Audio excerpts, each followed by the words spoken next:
हरे कृष्णा. अम, आपण मागच्या वेळेला फक्त दोनच श्लोक केलेले, 38 आणि 39. तर कोणी त्याबद्दल सांगू शकेल का? आणि 20 ऑगस्टला म्हणजे मागच्या शनिवारी आपण म्हणजे श्लोक घेतला नव्हता, पण आपण जरा भगवद्गीतेशी संलग्न आणि आपलं पुढचं जे श्लोक आहेत त्याच्याशी संबंधित असं आपण 2-3 गोष्टींवरती बोललेलो. ज्योतिषशास्त्रावरती बोललेलो, थोडं बॅकग्राऊंड ऑफ भगवद्गीता बद्दल बोललेलो आपण. तर कोणी थोडं रिकॅप करू शकेल आपण काय म्हटलेलं त्याच्यामध्ये? हरे कृष्ण प्रभूजी, दंडवत प्रणाम. हा प्रभूजी, तुम्ही ज्योतिष शास्त्राबद्दल सांगितलेलं की आणि आपण किती त्याच्यावर डिपेंड राहायला पाहिजे, भगवंतावर आपण किती डिपेंड राहायला पाहिजे. बर, ज्योतिषशास्त्र असण्याची गरज काय आहे? आणि प्रभूजी, तुम्ही सांगितलं होतं की म्हणजे सोमवार मंगळवार म्हणजे आठवड्यातले जे वार आहेत ते कसे चालू झाले, पृथ्वीचं कसं म्हणजे चक्र चालू असतं वगैरे सगळं सांगितलं प्रभूजी तुम्ही ते. बरोबर बरोबर, ठीक आहे. आणि 38 आणि 39व्या श्लोकाबद्दल कोणाला लक्षात आहे का? तर हा 38वा श्लोक होता.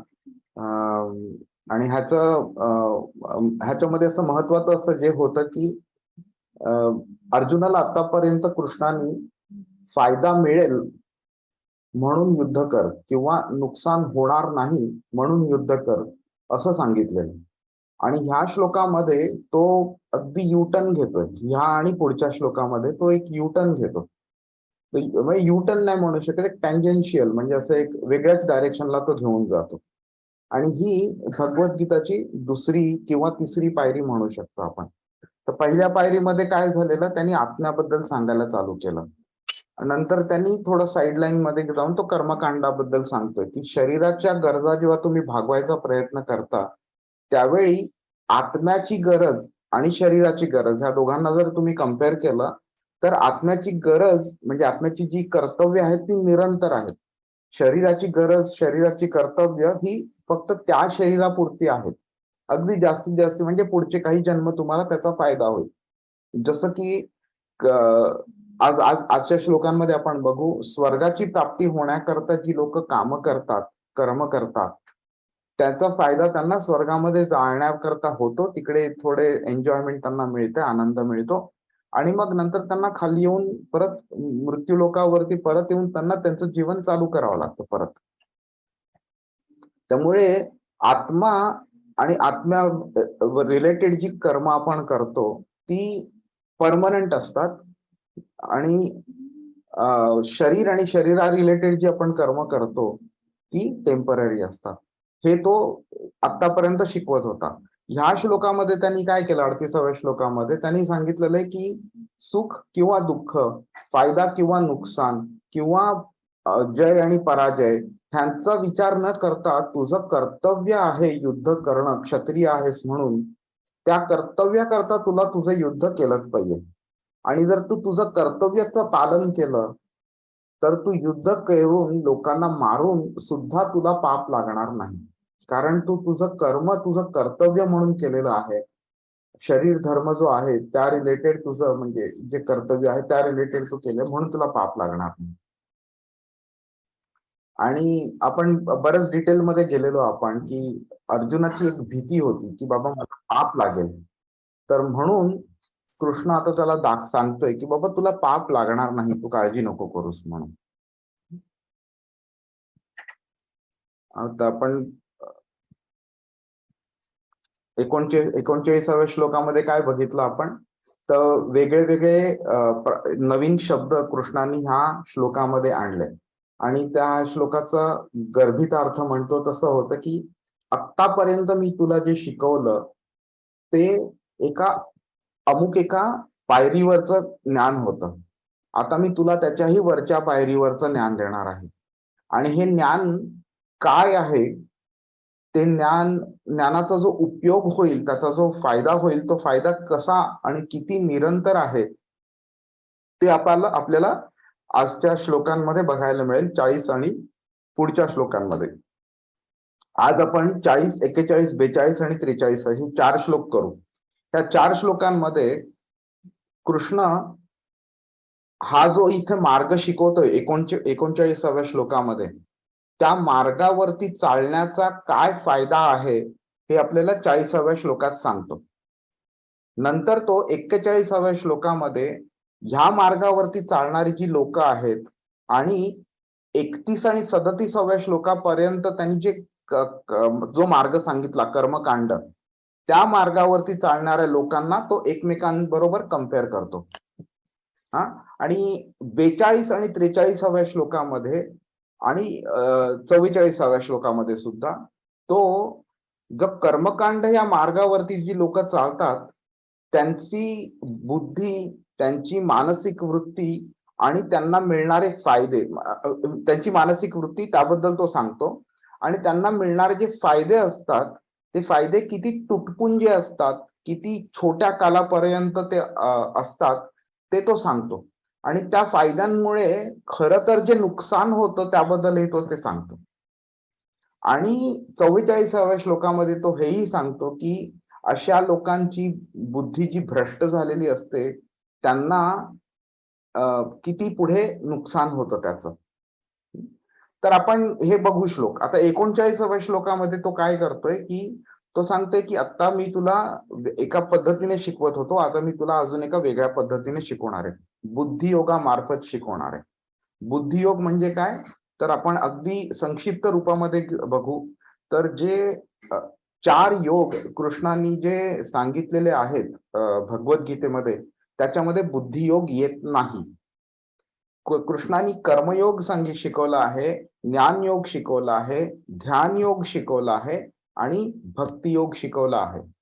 बुद्धियोग ह्या चौघांमध्ये येत नाही. मग बुद्धियोग कृष्ण इथे का बोलतो, तर आपल्याला बुद्धियोग म्हणजे काय हे आधी समजून घ्यायला पाहिजे, मग आपल्याला कळेल कृष्ण इथे का शिकवतोय ते. तर बुद्धियोग हा कर्मयोग आणि भक्तियोग ह्याला एकत्रितपणे जेव्हा आपण संबोधतो त्यावेळी त्याला बुद्धियोग म्हणतात. तर जेव्हा भक्तीच्या सुरुवातीच्या जीवनामध्ये आपण असतो त्यावेळी आपण भक्ती कमी आणि कर्मयोग जास्ती करत असतो. आणि जेव्हा आपली भक्ती वाढते त्यावेळी आपण कर्मयोग आपसुकच होतो, त्याला वेगळ्या पद्धतीने करायची गरज नाही पडत, पण आपण भक्तियोगावरती जास्ती विशेष देतो. तर भक्तीच्या सुरुवातीच्या जीवनामध्ये जे आपण करतो त्याला बुद्धियोग म्हणजे सुरुवातीला जर आपण केलेलं तर ते त्याला कर्मयोग म्हणतात. नंतर जेव्हा करतो, जेव्हा भक्तीमध्ये आपण अजून पुढे जातो त्यावेळी त्याला भक्तियोग म्हणतात. आणि एकत्रितपणे या दोघांना बुद्धियोग म्हणतात. तर आपण आता जाऊया 40व्या श्लोकामध्ये. आता तुम्ही असा विचार करा की जेव्हा आपण भक्तीच्या सुरुवातीच्या पायऱ्यांवरती असतो आपण, त्यावेळी आपल्याला शरीर आणि शरीराच्या ज्या गरजा असतात त्या भागवणं खूप जास्ती गरजेचं असतं. म्हणजे त्याला जास्ती आपण महत्व देतो आणि भक्तीला कमी महत्व देतो. जसं आहे की एका मुलाला जेव्हा शाळेत आपण घालतो त्यांनी 4-5 वर्ष घरी राहून त्यांनी खूप मजा मस्ती केलेली असते. आणि अशा मुलाला जेव्हा शाळेत आपण घालतो त्यावेळी त्याला शाळेचं महत्त्व कमी आणि तिकडे मिळणाऱ्या मजा मस्तीचं आनंदाचं महत्त्व जास्ती असतं. तर तसंच हे पण आहे की जेव्हा आपण भक्तीमध्ये पदार्पण करतो त्यावेळी आपल्याला तर शाळेमधल्या मिळणाऱ्या मजा मस्ती आनंदाचा जो त्याला जास्ती आस्वाद मिळतो त्या लहान मुलाला, त्याचा आस्वाद त्याला जास्ती आवडतो शाळेतल्या मिळणाऱ्या शिक्षणापेक्षा. पण जसा जसा तो मोठा होतो आणि त्याला कळतं की शाळेतनं मिळणारा जो ज्ञान आहे त्याचं महत्व जास्ती लांब पल्ल्याचं आहे, जास्ती मोठं आहे, हे मजा मस्तीचं थोडं टेम्पररी आहे, त्यावेळी त्याला शाळेत मिळणाऱ्या ज्ञानाचं महत्व कळतं. तर तसंच ह्या पायऱ्या आहेत, कर्मकांड, कर्मयोग, ज्ञानयोग, ध्यानयोग, भक्तियोग. ओके. तर सुरुवातीला जेव्हा आपण करतो त्यावेळी आपण कर्मयोग जास्ती करतो, भक्तियोग कमी असतो. पण जसे जसे आपण भक्तीमध्ये पाऊल पुढे टाकतो आणि अजून आपण व्यवस्थित शिकतो, अजून छान भक्ती करायला लागतो, तसं तसं आपलं कर्मयोग जो असतो हा आपसूक म्हणजे होत राहतो. तर विशेष पद्धतीने करायची गरज पडत नाही, पण आपलं केंद्रित जे लक्ष जे असतं ते भक्तियोगावरती जास्ती केंद्रित असतं. हे झालं संक्षिप्त रूपामध्ये. पण आत्ता हे अगदी डिटेलमध्ये समजून घेण्याची आवश्यकता नाहीये. आपण हे अगदी पुढे डिटेलमध्ये अगदी बघणारच आहोत आणि तिसऱ्या अध्यायापासून अगदी डिटेलमध्ये कर्मयोगाबद्दल आपण शिकणार आहोत आपण. ठीक आहे, तर आपण पुढचा श्लोक वाचूया. दुसरा अध्याय 40वा श्लोक. नेहाभिक्रमनाशो अस्ति प्रत्यवायो न विद्यते स्वल्पमप्यस्य धर्मस्य त्रायते महतो भयात्. कोण वाचतंय अनुवाद? हरे कृष्ण. हा. या प्रयत्नात कोणतेही नुकसान किंवा ऱ्हास नाही आणि या मार्गातील अल्प प्रगतीनेही मनुष्याचे मोठ्या भयंकर भयापासून संरक्षण होऊ शकते. हरे कृष्ण. हरे कृष्ण. थँक्यू माताजी. आता इकडे आपण पहिलं बघूया की कृष्णाने आतापर्यंत एक मार्ग सांगितलेला, कर्मकांडाचा मार्ग, म्हणजे फळाची अपेक्षा ठेवून शास्त्रनी जे सांगितलं आहे ते कर्म करणं. आता कर्मकांड हे आपण अतिशय खालच्या पातळीवरती असलेलं कार्य समजतो. का? तर तिथे एक सेल्फिशपणा असतो. माझी गरज आहे म्हणून मी एखादी कार्य करतोय, त्याच्यामध्ये सेल्फलेसनेस नसतो अजिबात. तर तरी सुद्धा ते एका अर्थी चांगलं आहे. का?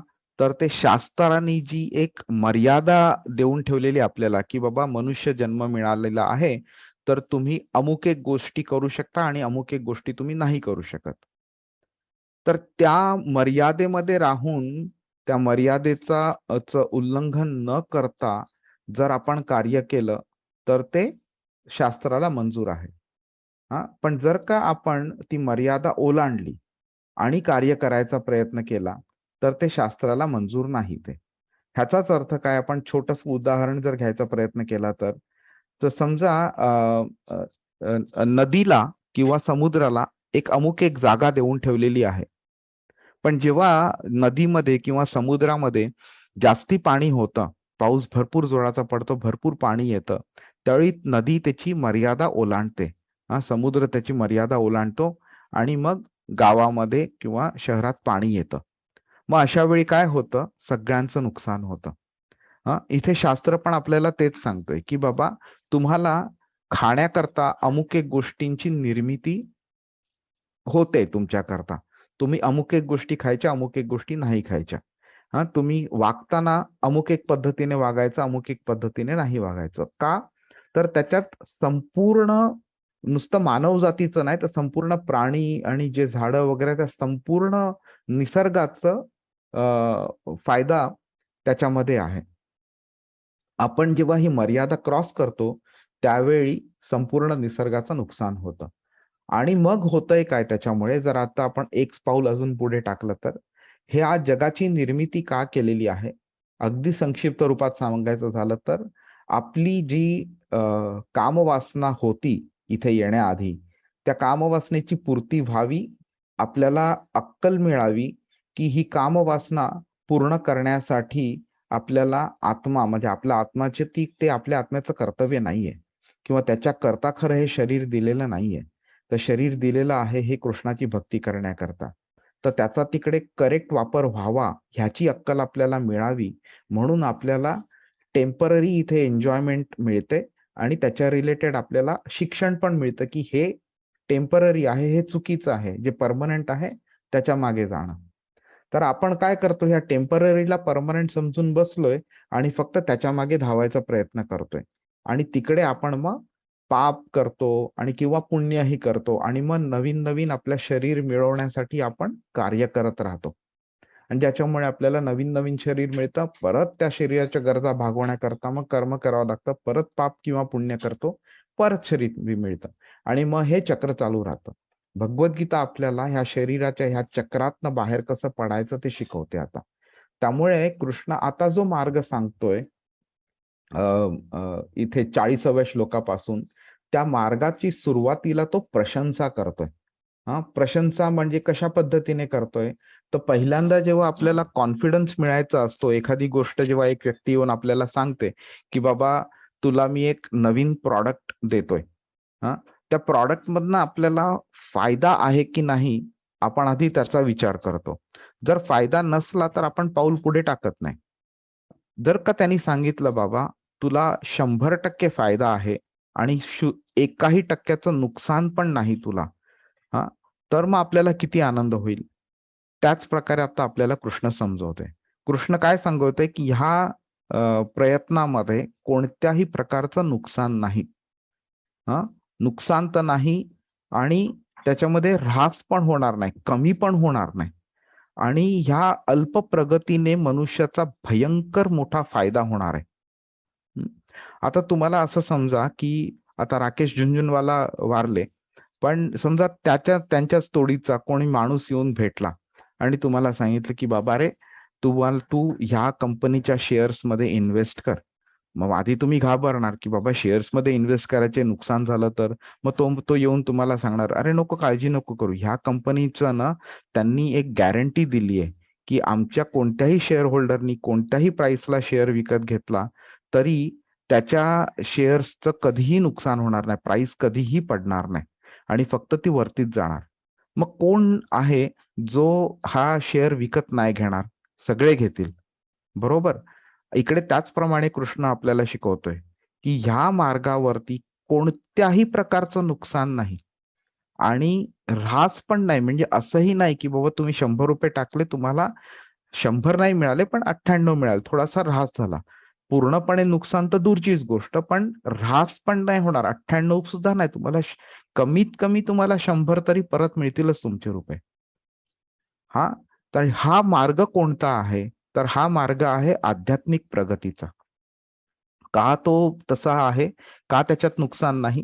तर आता अगदी संक्षिप्त रूपात सांगतो, पण अतिशय डिटेलमध्ये कृष्णाने 6व्या अध्यायामध्ये अर्जुन 37 आणि 38व्या श्लोकामध्ये एक प्रश्न विचारतो कृष्णाला, की आध्यात्मिक आध्यात्मिक मार्गावरती चालणाऱ्या माणसाचं पुढे काय होतं? समजा त्यांनी चालणं चालू केलं आणि ते जो अंतिम ध्येय आहे तो मिळवू शकला नाही, तर नाही त्याला आध्यात्मिक ध्येयाची प्राप्ती झाली आहे किंवा त्यांनी जो भौतिक मार्ग आहे त्या भौतिक मार्गावरती जो त्याला आनंद मिळणार आहे त्या आनंदाला त्यांनी आनंदाकडे दुर्लक्ष केलं आणि त्याला आध्यात्मिक ध्येयाची प्राप्ती पण नाही झाली. मग ना इकडचा ना तिकडचा असा राहिला तो. मग अशा व्यक्तीचं पुढे काय होतं? आणि मग कृष्ण त्याला सांगतो की त्याला पुढे कशा प्रकारचा जन्म मिळतो आणि त्या पुढच्या जन्मामधनं त्याची कशी आध्यात्मिक प्रगती पुढे होत राहते. तर कृष्ण तिकडे सांगतो की जेव्हा आपण भौतिकवादी जन्म आपल्याला मिळतो त्यावेळी आपल्याला शून्यापासून सुरुवात करावी लागते. म्हणजेच काय की तुम्ही समजा ह्या जन्मी आता राकेश झुंझुनवालाचं एक्झाम्पल घेऊ. त्यांनी जाताना त्यांनी 40,000 करोड त्याची काहीतरी संपत्ती होती. तर आता जेव्हा ते पुढच्या जन्म त्यांना मिळेल त्यावेळी भौतिकदृष्ट्या त्यांना परत शून्यापासून सुरुवात करावी लागणार. जे त्यांनी नॉलेज मिळवलेलं ते नॉलेज पण त्यांना शून्यापासून मिळवावं लागणार. पण जी काही त्यांनी आध्यात्मिक प्रगती केली असेल किंवा त्यांनीच नाही तर ज्या कोणी व्यक्तीने आध्यात्मिक प्रगती जी केली असेल ती शून्यापासून सुरुवात नाही होणार. त्यांनी जिकडे सोडलं आदल्या जन्मी त्याच ठिकाणापासून तो पुढच्या जन्मीपासून तो पुढे चालू करतो. तर हा जो मार्ग आहे आध्यात्मिक प्रगतीचा, ह्या मार्गाबद्दल आता कृष्ण सांगत आहे आणि हा मार्ग कर्मकांडाच्या मार्गापेक्षा पूर्णपणे वेगळा आहे. आता आपण एखादी बिझनेस करतो, तर बिझनेसमध्ये आपण जर आपल्याला कोणत्याही प्रकारचं नुकसान होणार नसलं ह्याची कोणी गॅरंटी दिली गव्हर्नमेंटनी किंवा कोणीही गॅरंटी दिली तर आपल्याला बिझनेस करताना आपल्याला टेन्शन नाही येणार. आणि पण जर का आपल्याला नुकसान होणार असेल तर आपण त्या मार्गावरती चालणार नाही.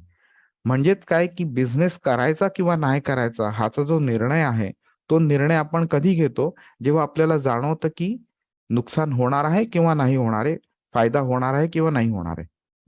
तर इथे कृष्ण सांगतोय की तू पाऊल पुढे टाकतोय अशा मार्गावरती, तर त्या मार्गाचा तुला मी आधी फायदा काय आहे ते तुला सांगतोय मी. भौतिक प्रगती ही फक्त लूज लूज सिच्युएशन आहे. म्हणजेच काय, तुम्हाला शरीर मिळतंय, त्या शरीराच्या गरजा भागवण्याकरता तुम्हाला कर्म करावी लागतात. आणि आजच्या जगात बघितलं तर मटेरियल एज्युकेशन आपल्याला घ्यावं लागतं. भौतिक जे काही शिक्षण आहे ते घ्यावं लागतं. त्या शिक्षणानंतर पैसा कमवावा लागतो. आपल्याला सुरुवातीला आपले आई वडील पालन पोषण करतात, नंतर आपल्याला स्वतःचं पालन पोषण करावं लागतं, आपल्या कुटुंबाचं पालन पोषण करावं लागतं. त्याचा पैसा मिळतो, त्याच्यातनं मग नंतर त्यांचं शिक्षण, त्यांच्याकरता काही ठेवून द्यायचं, हे सगळं करत राहावं लागतं. होतं काय, पुढे आपल्या मृत्यूनंतर ते सगळं त्यांना मिळतं आणि आपल्याला पुढच्या जन्मी त्याचा काही फायदा होत नाही. त्या आपल्या मुलांच्या नंतर त्यांच्या मुलांना ते मिळतं, आपल्या मुलांना त्याचा पुढे काही फायदा होत नाही. त्यामुळे ना आपण त्याचा इटर्नली म्हणजे अनंत कालापर्यंत त्याचा आनंद घेऊ शकतो, ना पुढच्या जन्मी घेऊ शकतो. फक्त एक टेम्पररीली आपल्याला मिळतं. आणि दुसरं काय होतं, की ह्या भौतिक गोष्टी मिळवण्याकरता आपला मनुष्य जन्म आहे, तो पूर्णपणे आपण खर्च करतो त्याच्याकरता. आणि त्यामुळे काय होतं, की आपल्याला त्या देहाचा जो खरा उपयोग करायचा आहे, तो तो उपयोग न करता आपण त्याला दुसऱ्याच उपयोगाकरता त्याचा आपण वापर करतो. त्यामुळे नाही आपल्याला तो मेन बेनिफिट आहे ज्याच्याकरता मनुष्य शरीर मिळालेलं, तो मेन बेनिफिट आपण अचीव्ह नाही करत आणि आपण त्याचा जो टेम्पररी बेनिफिट आहे, त्याचा फक्त टेम्पररी बेनिफिट त्या शरीराकरता वापर करतो आपण त्याचा. पुढच्या शरीराकरता काही फायदा होत नाही. त्यामुळे दोन्ही प्रकारे जर बघितलं तर ही जी आहे ही परिस्थिती ही फक्त दोन्ही बाजूनी हारच आहे त्याची. आपण ह्याबद्दल बोललो आपण. कृष्ण बोलतो ह्या मार्गात तोटा नाही आणि त्याच्याबद्दल आपण बघितलं की 6व्या अध्यायात जो अर्जुन प्रश्न विचारतो त्याला कृष्ण जे उत्तर देतो ते आपण जसं पुढे जाऊ तसं आपण त्याच्या डिटेलमध्ये अजून बघू. आता इथे कृष्ण एक शब्द वापरतो, स्वल्पम, स्वअल्पम, सुअल्पम. हा, तर अल्प म्हणजे कमी, सुअल्प म्हणजे खूप कमी. म्हणजे खूप कमी म्हणजे किती कमी? तर आता तुम्ही जेव्हा कृष्णापुढे तुळस ठेवता किंवा पाणी ठेवता, नमस्कार करता, कृष्णाच्या मंदिरात जाता, त्याचं दर्शन घेता, त्यांनी दिलेला प्रसाद असतो तो खातो आपण. आता आता तुम्ही इथे भगवद्गीतेच्या क्लासला बसला आहात किंवा तुम्ही भगवद्गीतेचा प्रचार केला, भगवद्गीता कोणाला तुम्ही दान केली, तुम्ही किंवा ज्ञानाचं दान केलं किंवा तुम्ही हरे कृष्ण महामंत्रचा जप केला वगैरे, तुम्ही ह्या भक्तीच्या मार्गावरती भरपूरशा गोष्टी आहेत, भरपूर गोष्टी आहेत. त्यापैकी तुम्ही कोणत्याही गोष्टी केल्या, 1 करा किंवा 10 करा, कोणतीही गोष्ट केली आणि ती तुम्ही फक्त एकदा जरी केली तरी सुद्धा तुम्हाला पुढच्या जन्मी किंवा जे मनुष्य शरीरामुळे जे नुकसान होऊ शकतं, त्या नुकसानापासून तो तुमचं प्रोटेक्शन करतो. आता आता इथे त्यांनी एक दुसरा पण तुरुंग आणि कैदी ह्याचं एक छोटंसं उदाहरण घेऊया. कैदी जो असतो तो तुरुंगात शिक्षा केल्यावरती त्याला तुरुंगवास भोगावा लागतो. आणि तुरुंगामध्ये काय होतं, त्याला तो स्वेच्छेने येत नाही, त्याला जबरदस्तीने तिथे टाकलं जावं लागतं. तो स्वेच्छेने बाहेर पण पडू शकत नाही. जेवढ्या काळात त्याला शिक्षा दिली ती भोगावीच लागते. आणि तिकडे त्याला आनंद मिळतोय असंही नाहीये. त्याला काम करावं लागतं, खूप यातना भोगाव्या लागतात तिकडे आणि नंतर त्याची एका कालानंतर त्याची सुटका होते. म्हणजेच काय, की आत येणं किंवा बाहेर जाणं आणि तिकडे ज्या घटना त्याच्याबरोबर घडतायत, ह्या तिन्ही गोष्टी त्याच्या कंट्रोलच्या बाहेर आहेत. आपलं मानवी जीवन सुद्धा अशाच प्रकारे आहे. आपल्याला कुठे, कधी, का जन्म घ्यावा लागतो हे आपल्या कंट्रोलमध्ये नाही. आपल्याला देह सोडताना सुद्धा आपला काहीही कंट्रोल नसतो. कधी सोडायचं, कोणत्या पद्धतीत सोडायचं, काहीही कंट्रोल नाही. आणि ह्या मनुष्य जीवनामध्ये ज्या घटना आपल्या बरोबर घडतात त्याच्यावरही आपल्याला काहीही कंट्रोल नाहीये. आपला कंट्रोल फक्त एकाच गोष्टीवरती असू शकतो, आपल्याला जे कर्तव्य दिलेली आहेत ती पार पाडणं. तर ह्या आपण तुरुंग कैदी आणि आपलं जीवन ह्याच्यामधलं एक उदाहरणावर आपण हे आपलं समजू शकतो. आता सगळ्यात महत्वाची गोष्ट ह्या श्लोकामध्ये जी आलेली आहे, कृष्ण बोलतो त्रायते महतो भयात. त्रायते म्हणजे काय? प्रोटेक्शन करणं, संरक्षण करणं. महतो म्हणजे अति अति अति अति महान, आणि भयात म्हणजे अति भयंकर, आणि भयात म्हणजे जी भीती असते आपल्याला, त्या भयंकर भयापासून, अति भयंकर भयापासून तो आपलं संरक्षण करतोय. आता मला तुम्ही सगळ्यांनी अनम्यूट करा आणि मला उत्तर द्या आता, की तुमच्या दृष्टीने सर्वात सर्वात अति अति भयंकर असं भय कोणतं आहे, काय आहे? तुम्हाला काय वाटतं? हा, हरे कृष्णा, मोठ्याने बोला प्लीज. आतापर्यंत मृत्यू. मृत्यू. बरं, अजून कोणाला काय वाटतंय? हरे कृष्ण प्रभूजी. म्हणजे कृष्ण. ऍज अ माणूस म्हणून आतापर्यंत जे ऐकलेलं आहे की नरकात जाणं, मृत्यू झाल्यानंतर आपल्याला नरकात जाणं हे भयंकर आहे असं बर मनुष्याला वाटू शकतं. बर, अजून काही उत्तर कोणाची? हरे कृष्णा. हरे Krishna. Death before completing our responsibilities of this life. काय रिस्पॉन्सिबिलिटीज आहेत आपल्या? Normally as a parent for children. अच्छा, बर. आणि अजून काही रिस्पॉन्सिबिलिटीज? हा, म्हणजे असं ह्याच्यामध्ये आल्यापासून की ओके, जे भक्तीचं पण आहे, पण त्याची एकदम भीती अशी अजून नाहीये. पण नॉर्मली जेवढं वाचलेलं की असं जसं माताजी म्हणाले नरकात जाऊन हे होतं ते होतं, ते कधी कधी वाचून तसं वाटतं, पण इतक्या लेवलला भीती नाहीये ते. बर, हरे कृष्ण. अजून काही उत्तर आहेत का? तर एक मृत्यू हा पहिला एक उत्तर मिळालं, नंतर नरकात जाणं एक उत्तर मिळालं, आणि तिसरं उत्तर होतं की अकाल मृत्यू जो आहे त्याची भीती आहे. अजून काही उत्तर आहेत का? कोणाला काय वाटतं अजून? काही लोक बोलतात माझं सगळं संपूर्ण माझं जे मिळकत आहे या जन्माची, ती जर चोरीला वगैरे गेली तर ते सगळ्यात भयंकर आहे वगैरे. तर कोणाला वाटतं असं आहे म्हणून? किंवा ह्या व्यतिरिक्त अजून काही आहे का? कोणाला काय वाटतंय का? हरे कृष्ण प्रभूजी. हा, हरे कृष्ण प्रभू. नाही, आता जे माताजींनी जे काही मत व्यक्त केली, म्हणजे भविष्याची चिंता असेल किंवा कुटुंबाचं संरक्षण असेल किंवा त्याच्यातनं होणारा अकाली मृत्यू, हे ऍक्च्युली मेनली याच्यावरतीच मानवी जीवनाचं सगळं ठरतंय. आणि त्यामुळं म्हणजे मी तर म्हणेन की ऍक्च्युली भगवद्गीता किंवा तुमच्या संपर्कात याच्या अगोदर, म्हणजे थोडक्यात हे तर थोडंसं बाजूला ठेवलं तर ओव्हरऑल जे माताजींनी मत व्यक्त केले त्या मताशीच मी सहमत आहे. की माझं पण तेच आहे की माझ्या कुटुंबाचं काय होईल, किंवा आता जी माझ्याकडे जबाबदारी आहे, मी काही नियोजन केलेत, ती माझी संपूर्ण होतील का, हेच फक्त आहे. बर, ठीक आहे. ऍट द एंड मृत्यू. बर, ठीक आहे. तर आतापर्यंत आपण म्हणजे 3 प्रकारचे उत्तरं ऐकली. मृत्यू किंवा नरकात जाणं किंवा अकाल मृत्यू.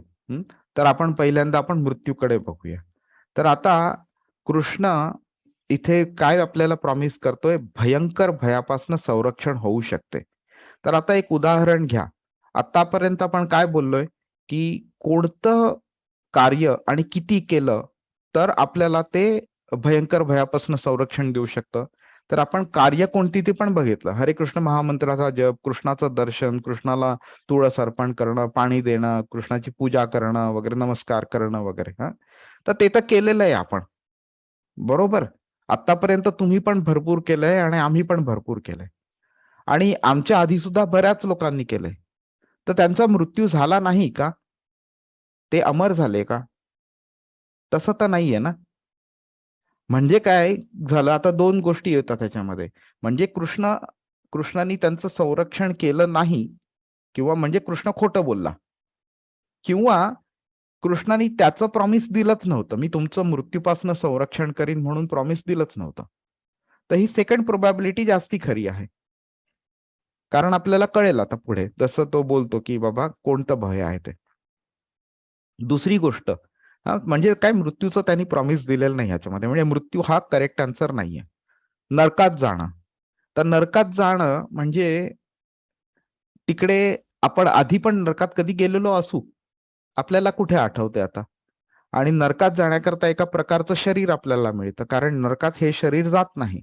हे शरीर इथेच ठेवलं जातं, जाळलं जातं, आत्मा जातो, आत्म्याला एक वेगळं शरीर मिळतं, ज्या म्हणजे नरकातल्या यातना सोसण्याकरता वेगळं शरीर मिळतं. तिकडे तो शरीर यातना सोसतो, ते शरीर तिकडेच सोडतो आणि परत आत्मा खाली येऊन परत जन्म घेतो. मग आपल्याला काय त्याच्यातनं म्हणजे काय, तर त्या शरीराने यातना भोगल्या आणि शरीर सोडून दिलं तिकडे. त्याच्यातनं काय आपल्याला म्हणजे असं नुकसान असं काय, काहीच नाहीये ना. त्यावेळी जेव्हा थोड्या यातना होतात आपल्याला, त्यावेळी थोडे कष्ट असतात, पण झालं तेवढं, त्यानंतर पुढे काय. आणि कृष्ण त्याची पण आपल्याला इथे संरक्षणाची प्रॉमिस देत नाहीये तो. का तर त्यांनी भगवद्गीता जी ही आहे ही ॲनिमलिस्टिक लाईफ म्हणजे एक प्राणी आणि पशु ज्याप्रमाणे जीवन जगतात, त्याच्या वरच्या पायरीवरती जे कर्मकांड जे आहे, त्या पायरीपासून कृष्णाने भगवद्गीतेची शिकवण दिलेली आहे. कृष्णांनी प्राणी पशूंचं जे जीवन आहे, ज्या लोकांच्या मध्ये भगवद्गीता किंवा डेली जी आपण जी भक्ती करतो, ती भक्तीचा लवलेशही ज्यांच्यामध्ये नसतो, देवतांचा लवलेश नसतो, अशी व्यक्तींचं जीवन फक्त पशुभिही समान असं बोललेलं आहे. म्हणजेच काय, जे फक्त आहार, निद्रा, भय आणि मैथुन ह्यांच्याच करता जे लोक फक्त काम करतात, त्यांचं जीवन पशुसारखं असतं. तर त्याच्यापासूनही कृष्ण आपल्याला आश्वासन देत नाहीये. आणि जीवनातल्या सगळ्या रिस्पॉन्सिबिलिटीज संपण्याआधी जर जीवन गेलं तर ते नुकसान आहे. तर तसंही नाही, कारण आपल्याला वाटतं की आपण आपल्या कुटुंबाचं संरक्षण करतो आणि आपल्याला पुढे कळेल, आपण जसं भगवद्गीता शिकत जाऊ तर आपल्याला कळेल की आपण आपले स्वतःच्या शरीराचं काय, स्वतःच्या मनाचं संरक्षण पण नाही करू शकत. तुम्हाला एक छोटंसं उदाहरण देतो. विष्णूचं एक नाव आहे Animesh. Animesh, a is a negation, त्याचं जे ऑफ निमेष. निमेष म्हणजे काय, चा ईश्वर. आपल्या ज्या डोळ्यांच्या ज्या पापण्या आहेत त्यांना नीम असं म्हटलं जातं. तर त्याच्यावर त्याचा जो कंट्रोल आहे, ती एक देवता आहे.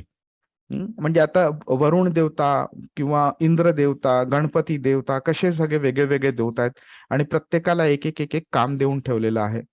तर त्याचप्रमाणे डोळ्यांच्या पापण्या लावण्याचं काम एका देवतेला दिलेलं आहे. त्याचं नाव आहे निमेष. तर ती देवता आपण आपल्या डोळ्यांच्या पापण्या त्यांचं लावणं आपण कंट्रोल करू शकत नाही. आपण जर ठरवलं मी 4 तास डोळे उघडे ठेवणार, पापण्या लावणार नाही, तर आपल्याला ते जमत नाही. किंवा आपण 15 तास झोपून राहू तरी सुद्धा आपल्याला जमणार नाही ते. तर ते जो कंट्रोल आहे तो एका देवतेकडे आहे. ही देवता आपल्यासारख्या व्यक्तींच्या पापण्या लावण्याचं काम करू शकते, पण विष्णूच्या पापण्या लावण्याचं काम कंट्रोल त्याच्याकडे नाही. म्हणून विष्णूचं एक नाव आहे अनिमेष. तर आता गंमत अशी आहे की आपण आपल्या पापण्यांवरती सुद्धा कंट्रोल करू शकत नाही. तर आपल्या उरलेल्या शरीराचा कंट्रोल तर दूरची गोष्ट, त्याहून दूरची गोष्ट आपल्या मनावरचा कंट्रोल, आपल्या काम वासनांवरचा कंट्रोल. आणि आपण आपल्यावरती जर कंट्रोल करू शकत नाही, तर इतरांच्या वागण्यावरती आपण काय कंट्रोल करू शकतो? तर जर इतरांच्या वागण्यावरती आपण कंट्रोल नाही करू शकत, तर इतरांनी अमुक एका प्रकारे वागावं, त्यामुळे मला अमुक एका प्रकारचा फायदा होईल किंवा नुकसान होणार नाही, ही जी विचार आहे, हा पण चुकीचाच आहे. त्यामुळे तुम्ही बाकीच्यांच्या वागण्याचा जर कंट्रोल करू शकत नाही, तर तुम्ही तुमचे पाप, पुण्य वगैरे ह्याच्यावरती सुद्धा तुम्ही म्हणजे तुम्ही स्वतःलाच तुमचं कंट्रोल केलं पाहिजे इकडे. आता ह्याच्यावरती जर बघितलं, तर मग जर का तुम्ही पाप आणि पुण्यावरती कंट्रोल करायचा प्रयत्न केला, तरच तुम्ही नरकात जाण्याचं तुमचं संरक्षण होऊ शकतं. आणि हा दुसरा मार्ग जो कृष्ण सांगतोय, की मी जी तुमचं संरक्षण करीन, ते नरक वगैरे ह्याच्यापासनं नाहीये. तो आहे की मनुष्य जन्म जो तुम्हाला मिळालेला आहे, त्या एका उद्दिष्टाकरता मिळालेला आहे. त्या जन्माचा तुम्ही पूर्णपणे फायदा उठवला नाही, तर जर का तुम्ही त्याच्याकडे त्याच्या उद्दिष्टाकडे संपूर्णपणे दुर्लक्ष केलं, तर पुढचा जन्म तुम्हाला पशु, पक्षी, कृमी, कीटक, जलचर किंवा झाड वगैरे ह्यांच्या योनीमध्ये मिळतो. हा, तर कृष्ण तुम्हाला इथे गॅरंटी देतोय की जर का तुम्ही ह्या मार्गावरती चालायचा प्रयत्न केला, तर तुम्हाला पुढचा जन्म पशु, पक्षी वगैरे ह्यांच्या योनीमध्ये मिळणार नाही. तुम्हाला कमीत कमी मनुष्याचा जन्म मिळेल. ही गॅरंटी इथे कृष्ण देतोय. तर आता आपण समजू शकतो आपण की मनुष्य देहाचं उद्दिष्ट काय आहे, हेही आजकाल लोकांना कळत नाही. उद्दिष्टाकडे चालणं तर दूरची गोष्ट. हा, आणि उद्दिष्टाकडे चालूच नाही शकलो, उद्दिष्ट माहितीच जर नसेल, तर ह्या असल्या भयंकर भयापासून संरक्षण का आणि कसं देईल कृष्ण? तर म्हणून इथे कृष्ण इथे सांगतोय की ह्या मार्गावरती फक्त तू चालायचा प्रयत्न जरी केलास, एक पाऊल जरी पुढे टाकलंस, तरी ह्याच्यापासनं जो सगळ्यात भयंकर जे भय आहे, जे म्हणजे पशु पक्षींचा जन्म, त्या योनीमधला जन्म, त्यातनं मी तुझं संरक्षण करतोय म्हणून. ही अतिशय मोठी प्रॉमिस आहे. ह्याचं आपल्याला अर्थ तेव्हाच कळेल जेव्हा आपण भक्ती मार्गावरती चालायचा प्रयत्न करू आणि आपल्याला ह्या भक्ती मार्गाचं महत्व आपल्याला कळायला लागेल. तर आता आपण जाऊया पुढच्या 41व्या श्लोकामध्ये. व्यवसायात्मिका बुद्धी रेकेह कुरु नंदन बहुशाखा ह्यनंताश्च बुद्धयो व्यवसायिनाम. अनुवाद कोणी वाचतंय? हरे कृष्णा. जे या मार्गावर असतात त्यांची बुद्धी दृढ निश्चयी असते आणि त्यांचे ध्येयही एक असते. हे प्रिय कुरुनंदन, जे डळमळीत वृत्तीचे असतात त्यांच्या बुद्धीला अनेक फाटे फुटलेले असतात. हरे कृष्ण. हरे कृष्णा. तर आता कृष्ण काय करतोय इथे? दोन प्रकारची लोक आहेत, त्यांचं एकमेकांबरोबर कंपॅरिझन करतोय. कोणत्या पद्धतीने काय काय फॅक्टर त्यांनी वापरलाय कंपॅरिझन करता? तर दोन घेतले त्यांनी, बुद्धी आणि ध्येय. आता बुद्धीच्या मुळे ध्येय हे डिसाइड करतो आपण, त्यामुळे ध्येय हे बुद्धीवरती अवलंबून आहे. तर आधी त्यांनी बुद्धीची कंपॅरिझन केलंय. तर पहिली जी व्यक्ती आहे जी ह्या मार्गावरती चालते, कोणत्या मार्गावरती? तर हा जो आध्यात्मिक प्रगतीचा मार्ग कृष्ण आता शिकवतोय आपल्याला, त्या मार्गावरती चालणाऱ्या लोकांची बुद्धी दृढ निश्चयी असते, हे तो सांगतोय. आता दृढ निश्चयी म्हणजे काय? की त्यांनी एकदा ठरवलं की बाबा मला कृष्णाकडे जायचंय, कृष्णाची प्राप्ती करायची आहे, मला कृष्णाने दिलेल्या मार्गावरती चालायचंय.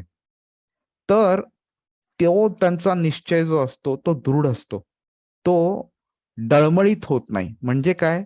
तर आज मी ठरवलं बघ मला कृष्णाच्या कडे जायचंय, मला कृष्णाच्या दिशेने चालायचंय. उद्या मला एक चांगली मर्सिडीज गाडी दिसेल, किंवा एक चांगली सुंदर स्त्री दिसेल, किंवा एक मोठा बंगला दिसेल, किंवा माझी पैशाची भूक वाढेल आणि मग माझं कृष्णाचे ध्येय निसटून जाईल हातातनं. तर असं नाही होत त्यांचं. जेव्हा आध्यात्मिक प्रगतीच्या मार्गावरती लोक जेव्हा चालायला चालू करतात, त्यावेळी त्यांचा निश्चय दृढ बनतो आणि भौतिक मार्गावरती जे आपल्याला प्रलोभनं असतात, त्या प्रलोभनामुळे ते त्यांचा निश्चय डळमळीत होऊन देत नाहीत. पण जे भौतिक मार्गावरती चालतात त्यांची ध्येय कायमची डळमळीत असतात. आज त्यांना वाटेल की बाबा मला चांगली बायको हवी, म्हणून त्याच्याकरता प्रयत्न करतील. मग चांगली बायको मिळाल्यानंतर तो ध्येय बाजूला झाला. किंवा समजा त्यांना चांगली बायको नाही मिळाली, किंवा चांगली नोकरी हवी, चांगलं शिक्षण हवं, तर शिक्षण करता करता मध्येच शिक्षण सोडून देतात. जेव्हा आधी शिक्षणाला महत्व होतं, आता शिक्षणाला महत्व नाही. आता त्यांना बिझनेस करायची इच्छा होते, मग बिझनेस करायला चालू करतील. किंवा त्यांना बिझनेस करता करता वाटेल की नाही मला आता घर बांधायचंय, मग घर त्यांचं ध्येय बनतं. मोठा बँक बॅलन्स त्यांचं ध्येय बनेल, किंवा काही वेगळ्या गोष्टी ध्येय बनतात. तर अशा लोकांचं ध्येय एव्हरी डे चेंज होत राहतं. आणि का? तर त्यांची बुद्धी ही डळमळीत असते. त्यांना काय हवंय आणि काय नकोय हे त्यांना समजत नाही. का तर त्यांना जो फाउंडेशन जे नॉलेज असतं की मला काय हवं असलं पाहिजे आणि काय नको असलं पाहिजे, हे जे फाउंडेशनचं जे नॉलेज आहे ते नॉलेज त्यांच्याकडे नसतं. का ते नॉलेज का गरजेचं आहे? तर आता तुम्हाला जर 10वी किंवा 12वी झाली आहे एका मुलाची आणि त्याला पुढे शिक्षण घ्यायचं आहे. त्याला सायन्स घ्यायचं का इंजिनिअरिंग घ्यायचं का कॉमर्स घ्यायचं का आर्ट्स घ्यायचं का मेडिसिनला जायचं का काय करायचं काही माहिती नाहीये त्याला. त्याला डिसाईड करायचं की काय घ्यायचं. पण त्याला सायन्समध्ये काय असतं, कॉमर्समध्ये काय असतं, आर्ट्समध्ये काय, इंजिनिअरिंगमध्ये काय, मेडिकलमध्ये काय हे त्याला काहीही जर माहिती नसलं, तर तो कसा निर्णय घेणार? तर अशी व्यक्ती जी भौतिक मार्गावरती चालत राहते, त्याला भौतिक मार्गामध्ये चालण्याची जी नुकसान असतं हां, किंवा आध्यात्मिक मार्गावरती चालण्याचा जो फायदा असतो, हा माहितीच नसला, तर तो का आध्यात्मिक मार्गावरती चालेल? आणि ह्याच्याकरता ज्ञानाची गरज लागते. ह्याच्याकरता चांगल्या बुद्धीची गरज लागते. आणि हे कसं आपला पुनर्जन्म कसं ह्याला इम्पॅक्ट करतो, हे आपण एका संक्षिप्त रूपात बघू आपण, की जेव्हा एखादी व्यक्ती चांगलं कर्म करते, तर त्याला पुढचं आध्यात्मिक मार्गावरती चालायचा प्रयत्न करतो, तर त्याला कृष्ण पुढचा जन्म अशा घरामध्ये देतो, जिकडनं त्याला हे संस्कार जन्मापासून मिळतात आणि त्याची आध्यात्मिक प्रगती अजूनही पुढे होऊ शकते. पण ज्याला ह्या मार्गावरती चालायचंच नसतं आणि त्याच्याकरता तो मुद्दामून प्रयत्न करतोय, की बाबा मला फक्त आनंद घ्यायचा आहे ह्या भौतिक जगताचा. तर कृष्ण त्याला त्या जन्मानंतर असा जन्म देतो, की त्याला त्याच्या काम वासना पूर्ण करायला मिळतील, फक्त आनंद घ्यायला मिळेल आणि आध्यात्मिक प्रगती होणारही नाही. त्यामुळे त्याची बुद्धी पण तो अशा रीतीने त्याला देतो, की तुला त्या बुद्धीमुळे तुला आध्यात्मिक प्रगतीकडे कल सुद्धा निर्माण होणार नाही आणि तुला भौतिक जगताच्या आनंदाचाच तू पाठपुरावा करशील. त्याचीच इच्छा तुझ्या मनात निर्माण राहील. अशा प्रकारचं तो शरीर, अशा प्रकारची बुद्धी, अशा प्रकारचं तो ज्ञान देत राहतो. तर ही जी भौतिक आनंद प्राप्त करण्याची जी वृत्ती असते, त्या वृत्तीमुळे त्यांचा ध्येय नेहमी बदलत राहतो. का?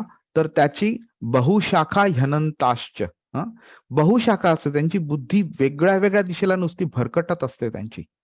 पण जो आध्यात्मिक प्रगतीवरती चालायचा प्रयत्न करतो, त्या व्यक्तीला उद्दिष्ट माहिती आहे, की कृष्ण हा माझा उद्दिष्ट आहे. तर कृष्णा माझा उद्दिष्ट असल्यामुळे कृष्णाकडे जो काही मार्ग मला कृष्णाकडे नेईल, तो मार्ग मला मंजूर आहे. कृष्णाकडे जाणाऱ्या मार्गावरती चालण्याकरता जे काही मला करावं लागेल ते मी करीन. कृष्णाच्या मार्गावरती मला त्या मार्गापासून हटवेल बाहेर, असं कोणतंही कार्य मी करणार नाही. ही त्यांची बुद्धी असते. आणि कृष्ण इकडे तेच सांगतो, की ही दृढ निश्चयी बुद्धी, त्यामुळे त्यांचं ध्येय एक असतं आणि त्यामुळे त्यांची ह्या मार्गावरती प्रगती होत राहते.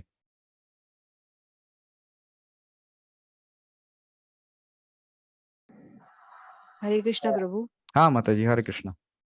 प्रभू तुम्ही म्हणालात, की आपलं कशावरती कंट्रोल नसतं. फक्त आपण जे कर्म करतो त्याच्यावरती थोडंफार कंट्रोल असू शकतं.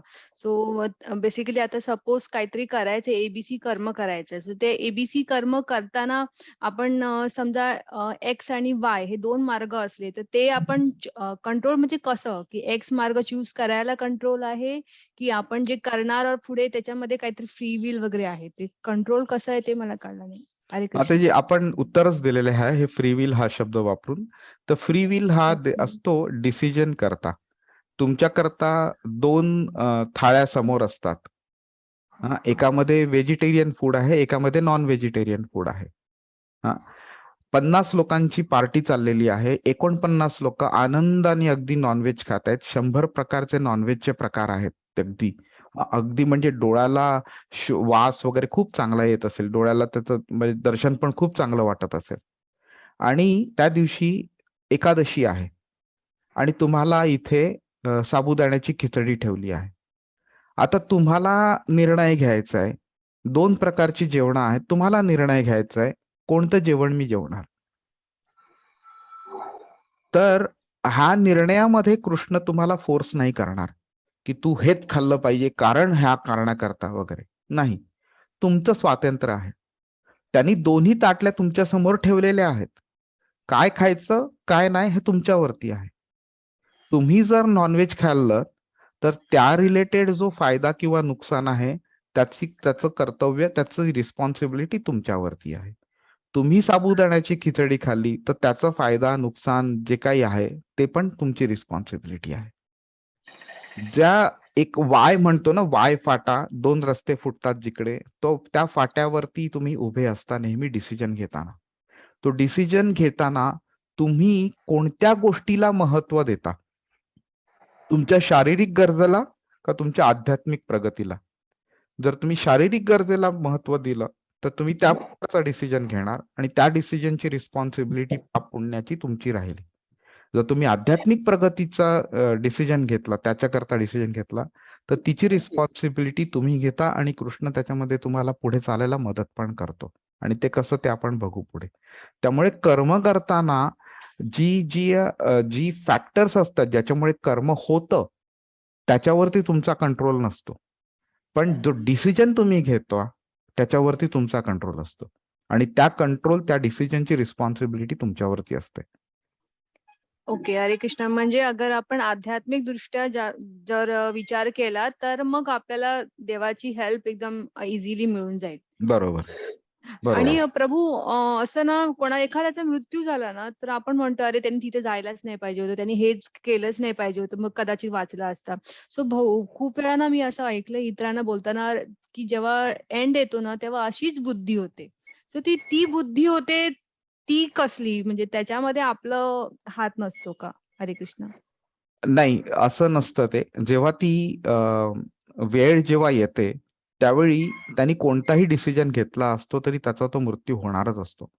आपल्याला वाटतं सगळं संपूर्ण झाल्यानंतर की अरे तिथे नदीला तर जरा पाणी जास्ती आलं, कशाला गेला तो नदीपाशी. तर नदीपाशी जाण्याची अक्कल त्याला कोणीतरी दिलेली. त्याचा निर्णय होता आणि तो इन्फ्लुएन्स पण झाला असेल कशामुळे. पण तिकडे जाऊन त्याचा मृत्यू होणार होता हे नक्कीच होतं. म्हणजे तो नदीत त्यांनी पाय नसता टाकला तरी नदीचं पाणी जास्ती उंचावरती आलं असतं आणि त्याला आतमध्ये घेतला असता किंवा त्याचा पाय सरकला गेला असता, काही ना काहीतरी झालं असतं.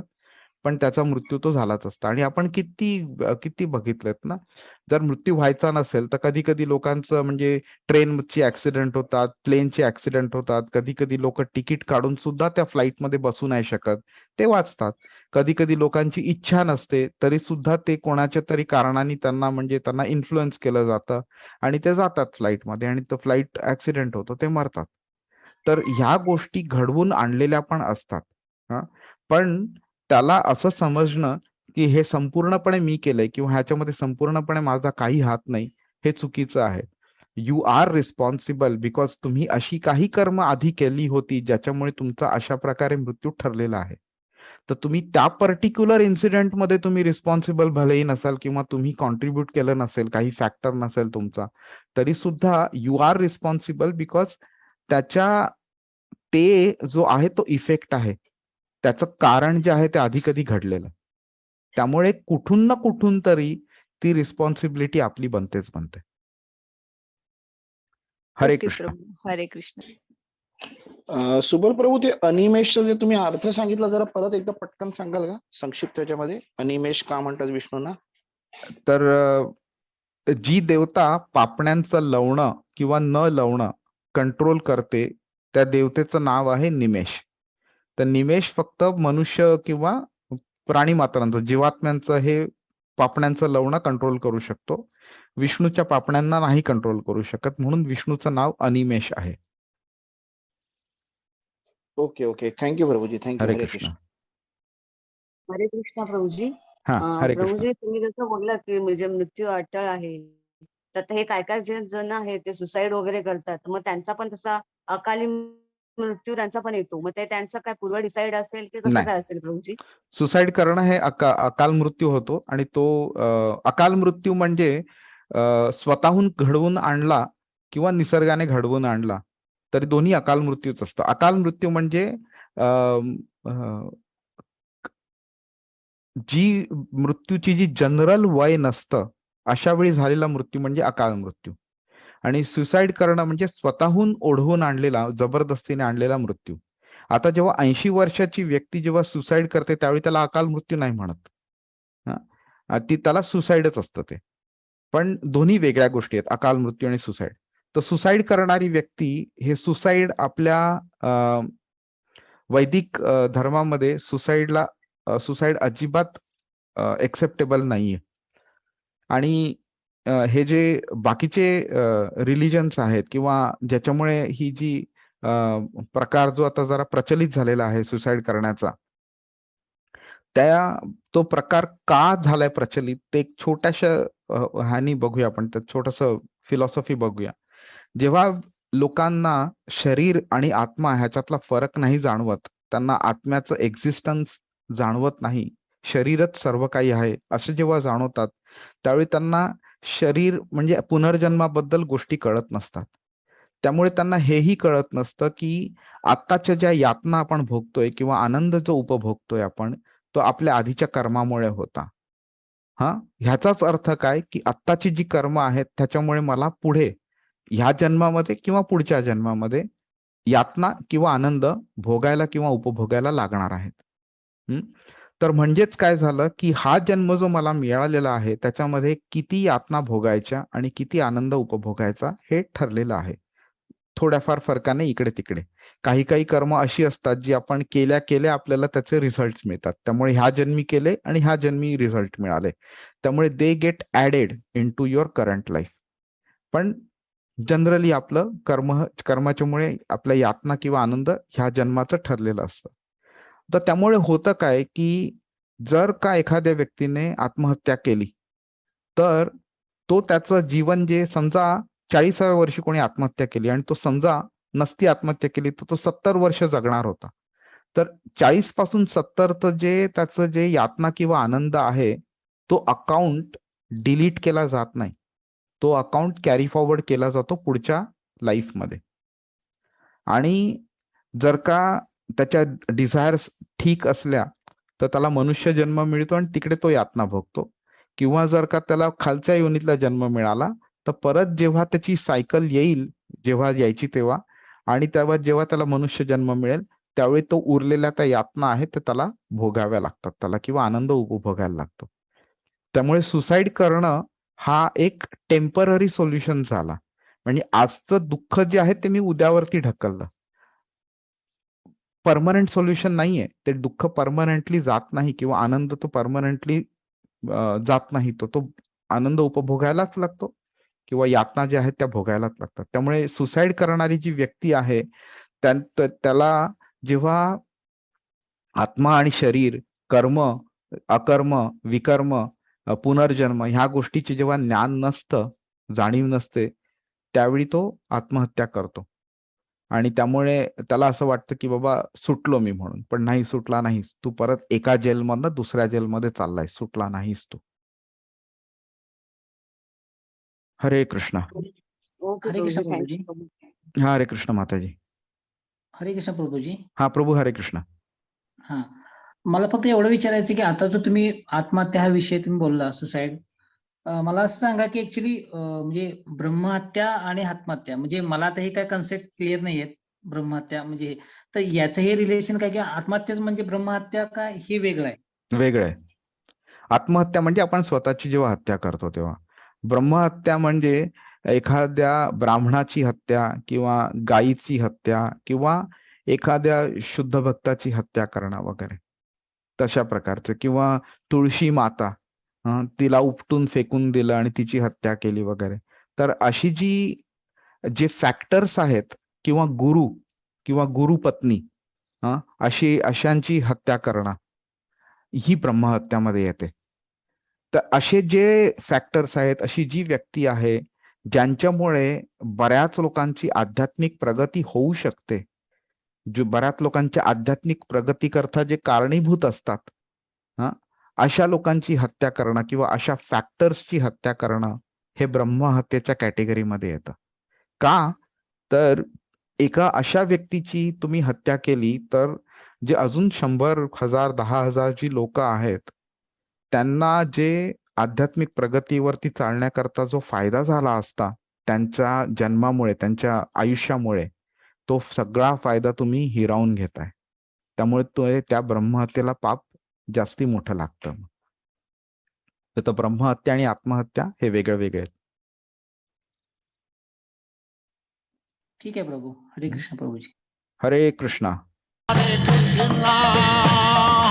Krishna, Krishna